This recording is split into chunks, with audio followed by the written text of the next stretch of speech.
बिस्मिल्लाहिर्रहमानिर्रहीम।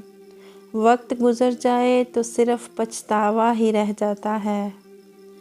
माँ बहुत सख्त बीमार थी। उसको दिमाग का कैंसर था।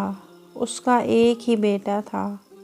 वो अपने बेटे से बहुत ज़्यादा मोहब्बत करती थी और बड़े ही लाड और प्यार से पाला था उसने अपने इकलौते बेटे को।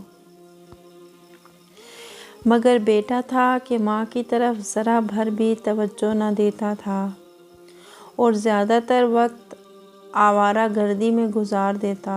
एक दिन माँ की तबीयत ज़्यादा ख़राब हुई।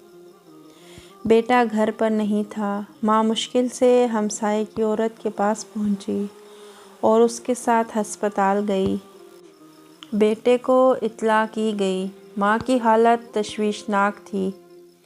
जब तक बेटा अस्पताल पहुंचा तो माँ मर चुकी थी।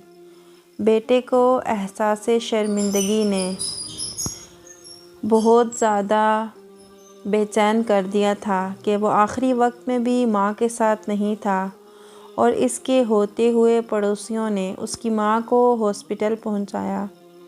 वो रोता रहा, दिन भर रोता रहा, यहाँ तक कि उसकी तबीयत ख़राब हो गई। वो माँ के कमरे में गया और माँ की अलमारी खोली। अलमारी के अंदर सामने ही कुछ दवाइयाँ एक कागज़ में लिपटी हुई पड़ी थीं। उसने उठाकर देखा तो कागज़ पर लिखा था, बेटा ये दवाइयाँ खा लेना।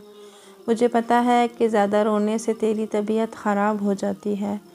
ये होती है माँ की मोहब्बत। अब बेटे के पास सिर्फ़ पछतावे ही रह गए। माँ तो लौट कर नहीं आ सकती थी।